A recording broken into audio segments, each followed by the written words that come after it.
Halo semuanya, saya Muhammad Arifin dari kelas 6C NPM 2021 10 11 5224. Kali ini saya akan sedikit menjelaskan mengenai implementasi kode etik Polri.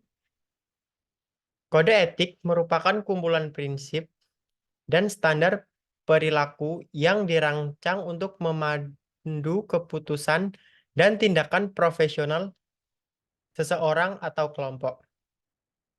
Dalam konteks kepolisian, kode etik menjadi sangat penting karena membentuk dasar moral dan etis yang harus diikuti oleh setiap anggota dalam melaksanakan tugasnya. Kode etik dalam kepolisian tidak hanya mengatur tindakan yang harus dihindari, tetapi juga menekankan perilaku positif yang diharapkan seperti integritas, kejujuran, transparansi, dan keadilan.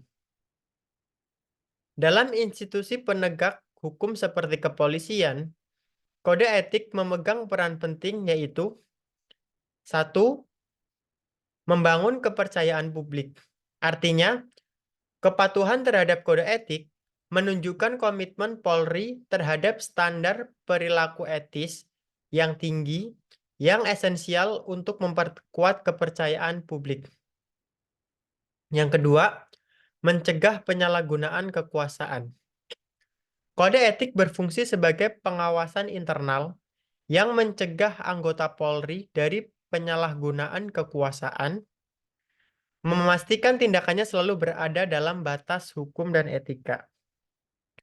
Yang ketiga, meningkatkan profesionalisme. Melalui kode etik, anggota Polri diharapkan untuk terus mengembangkan kemampuan profesional dan meningkatkan kualitas pelayanan kepada masyarakat.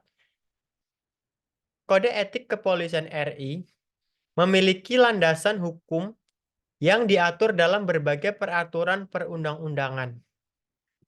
Antara lain, 1. Undang-Undang Nomor 2 Tahun 2002 tentang Kepolisian Negara Republik Indonesia. Undang-undang tersebut merupakan landasan hukum utama yang mengatur tentang tugas, fungsi, dan tata kerja Polri. Undang-undang ini menekankan pada profesionalisme dan perilaku yang sesuai dengan hukum serta hak asasi manusia. Yang kedua, Peraturan Kepala Kepolisian Negara Republik Indonesia Nomor 14 Tahun 2011 tentang Kode Etik Profesi Polri. Peraturan ini secara khusus mengatur tentang kode etik profesional Polri yang mencakup aspek-aspek perilaku yang harus diikuti oleh setiap anggota Polri.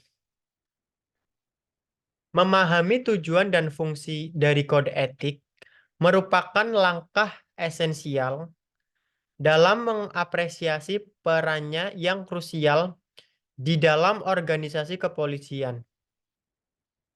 Kode etik tidak hanya bertindak sebagai panduan perilaku bagi anggota, tetapi juga sebagai fondasi yang menopang integritas dan profesionalisme institusi.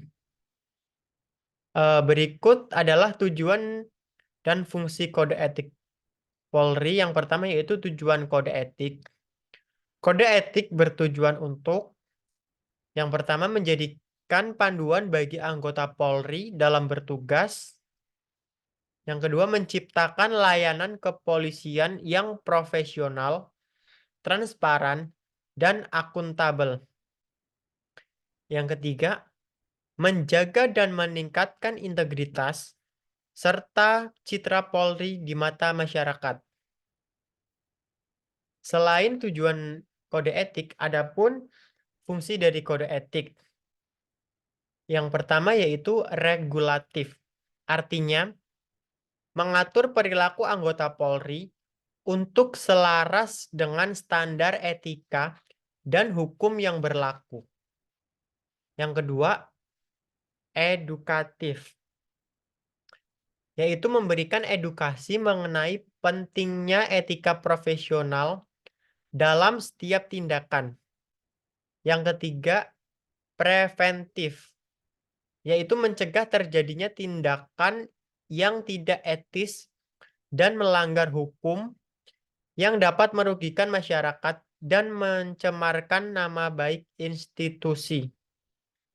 Yang keempat yaitu menyediakan dasar untuk penegakan disiplin dan penerapan sanksi terhadap anggota yang melanggar kode etik.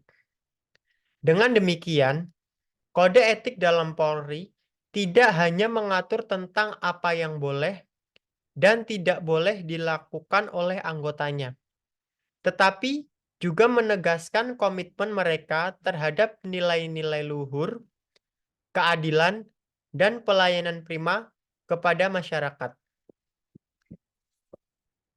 Kepolisian Negara Republik Indonesia merupakan salah satu institusi penegak hukum yang menjadi garda terdepan dalam menjaga keamanan dan menegakkan keadilan di negara Indonesia.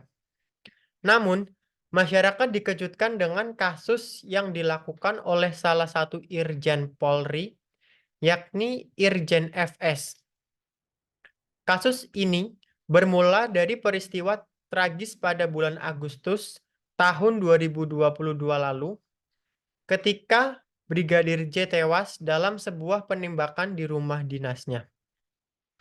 Awalnya, versi yang diajukan oleh pihak FS adalah terjadinya saling tembak antar korban dan pelaku. Namun, motif di balik pembunuhan ini ternyata terkait dengan dugaan pelecehan seksual yang diduga dilakukan oleh Brigadir J terhadap istri FS yaitu PC.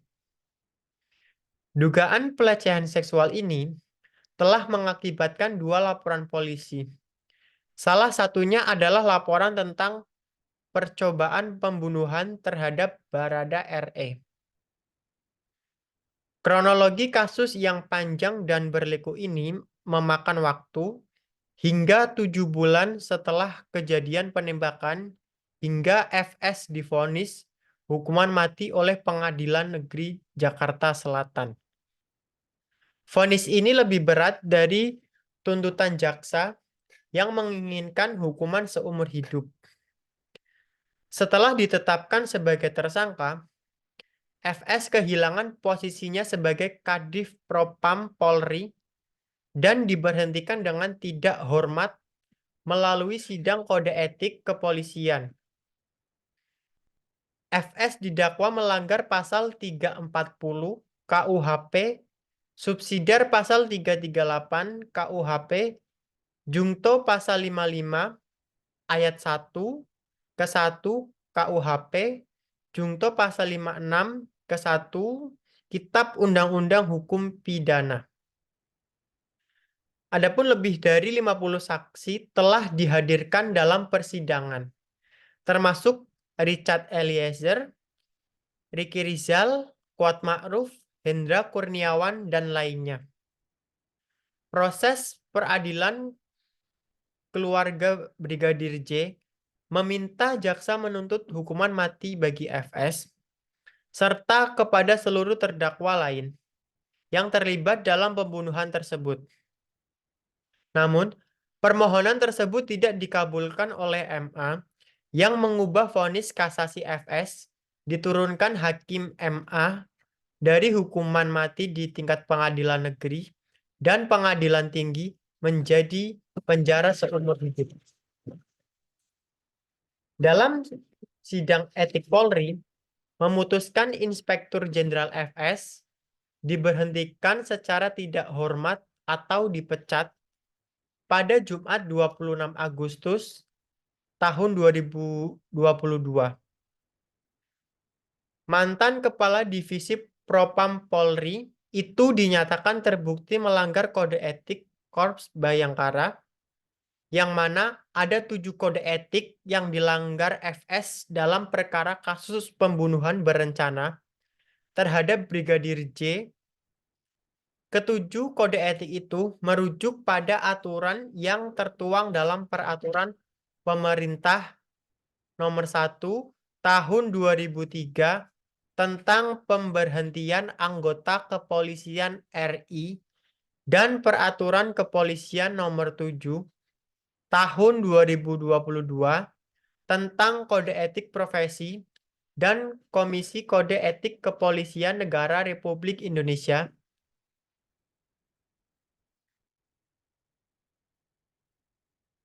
7 pelanggaran etik Sambo itu adalah: 1.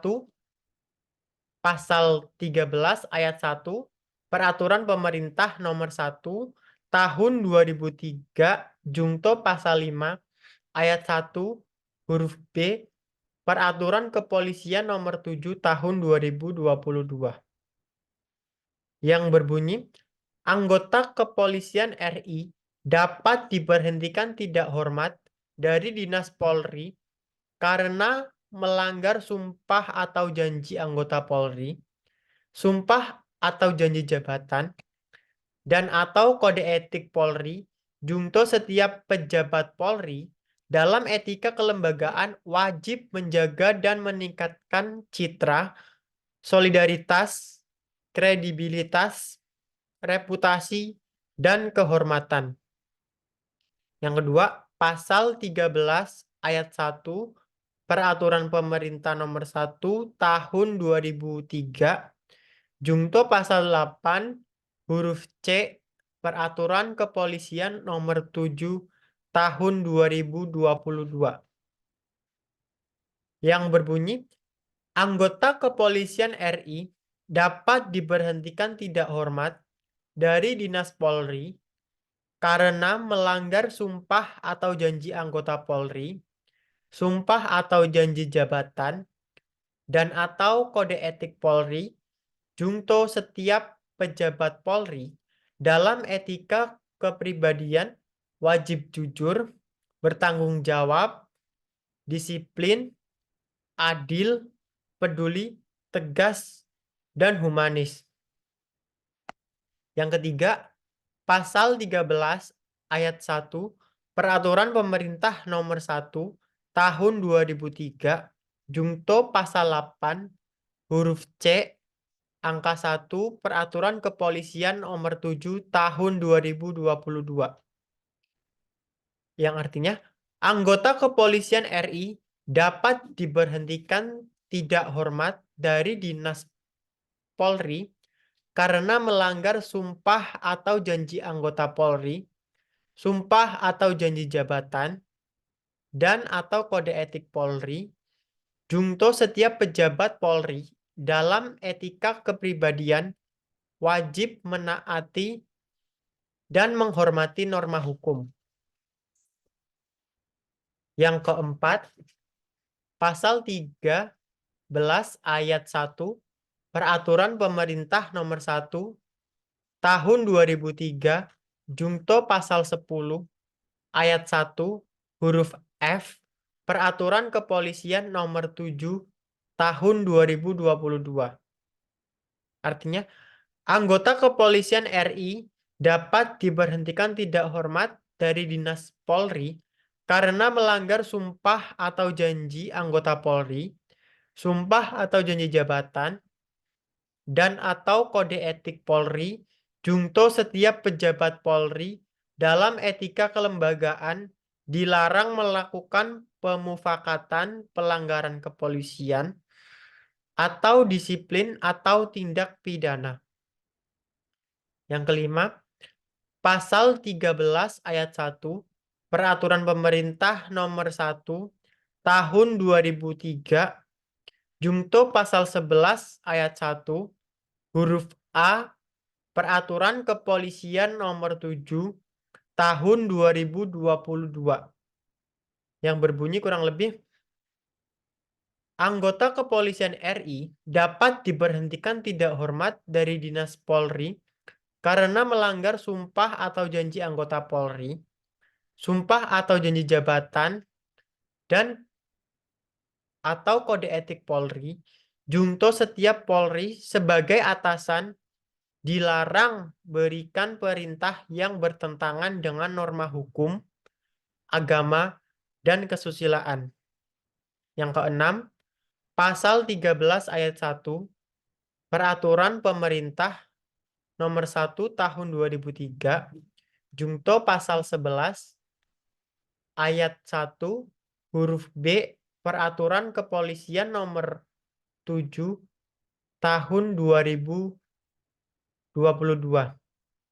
yang berbunyi, anggota kepolisian RI dapat diberhentikan tidak hormat dari Dinas Polri karena melanggar sumpah atau janji anggota Polri, sumpah atau janji jabatan, dan atau kode etik Polri, junto setiap pejabat Polri yang berkedudukan sebagai atasan dilarang menggunakan wewenangnya secara tidak bertanggung jawab.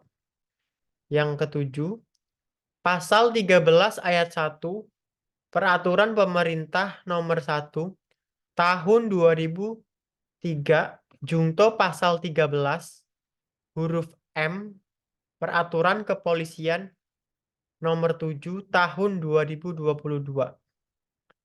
yang berbunyi, anggota kepolisian RI dapat diberhentikan tidak hormat dari Dinas Polri karena melanggar sumpah atau janji anggota Polri, sumpah atau janji jabatan, dan atau kode etik Polri, junto pasal setiap pejabat Polri dalam etika kepribadian dilarang melakukan tindakan kekerasan, berperilaku kasar, dan tidak patut.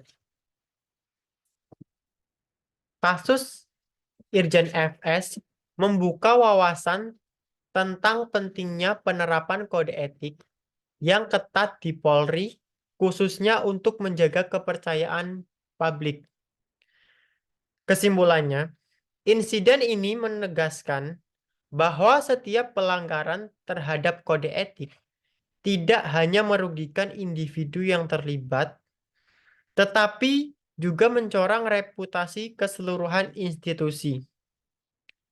Oleh karena itu, diperlukan upaya yang lebih intensif dan sistematis untuk menguatkan penerapan kode etik. Sebagai saran, Polri dapat meningkatkan pendidikan dan pelatihan etika secara reguler, memperkuat mekanisme pengawasan internal, dan menerapkan sistem penilaian kinerja yang juga memasukkan aspek kepatutan terhadap kode etik. Selain itu, penting untuk meningkatkan transparansi dan memperkuat mekanisme pengaduan publik agar masyarakat dapat terlibat secara aktif dalam pengawasan. Langkah-langkah ini diharapkan dapat mencegah terulangnya kasus serupa di mana di masa depan dan memperkuat integritas serta profesionalisme dalam tubuh Polri. Kurang lebihnya mohon maaf. Wassalamualaikum warahmatullahi wabarakatuh.